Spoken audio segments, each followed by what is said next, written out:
سړی چې سنی وي او مسلمان وي هغه ته یو حدیث هم کافي. خو بیا هم د علماو مثال له ډاکټرانو دی، او ډاکټر چې کله کینسر دوايي اپریشن کوي نو کینسر لګېدلې په خپه کې او ډاکټر پرې کوي د زنګون سره خپه او ډېره زیاته خواري کوي دې لپاره چې دا کینسر بیا چېرته ونه لګي. او د علماو مثال د ډاکټرانو دی، او ډاکټر کار اپریشن وي، خو دا اپریشن داسې یو څیز دی چې دې کې اکثر دا ډاکټر چړې راوړي. که یو کمقل بیمار یو هغه دا چړو ته وګوري او کټ پرېږدي وتښتي، هلکه ته خو ما پسې چړې راوړي، دا زما دشمن دی، نو دې کمقل سړي به کله علاج ونه شي.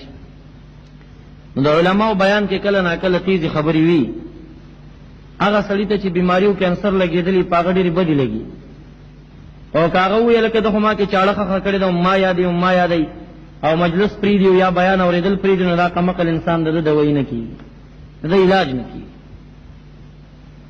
او دویمه دا ده چې کله ډاکټر د اپریشن کوي نو هغه نشه ورکوي خلکو ته. ان من البیان لسحرا، عالم بیان کې څه سحر وي نو نشه کې خلک، نو هغه بیمار به د نشې په ټیم کې کله کله کنزلم کوي. د ډاکټر ته داسې بد کنزل کوي، که ډاکټر وایي هلکه دې بیمار ما ته کنزل کړي زه اپریشن نه کوم، نو دا دې بیمار سره ظلم. مونږ هم چې کله اپریشن کوو نو بیا دا بیماران د کینسر چې دي یاره وایي دا غلام حضرت مولانا غټ مشرک بل نشي، او غټ بدعتي ته بل نشي، او غټ بېدینه ته بل نشي. نو مونږ وایو چې دا دې وخت کې دی نشه کې دی، مونږ اپریشن شروع کړی. که مونږ دا بیچاره په دې کنزلو پرېږدو چې یاره چې ما ته یې کنزل کړي مشرک یې ویلی زه اپریشن نه کوم، دا ظلم دی د سره. دی به ما ته مشرک وایي او ما به قینچي خښه کړي زه به اپریشن کوم. دی به راته بدعتي وایي زه به پکې چاړه وړم اپریشن به یې کوم، ولې زما سني مسلمان رور دی.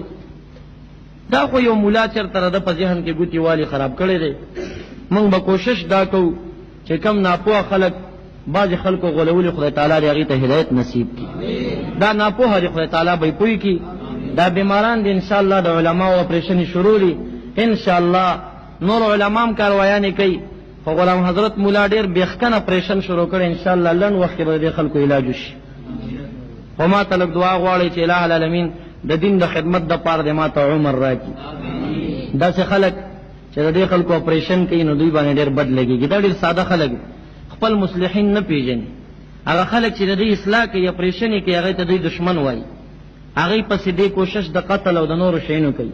خیر دې دا ناپوهه دي، الٰه العالمین دې ورته هدایت وکړي. یو حواله به بله پیش کړم.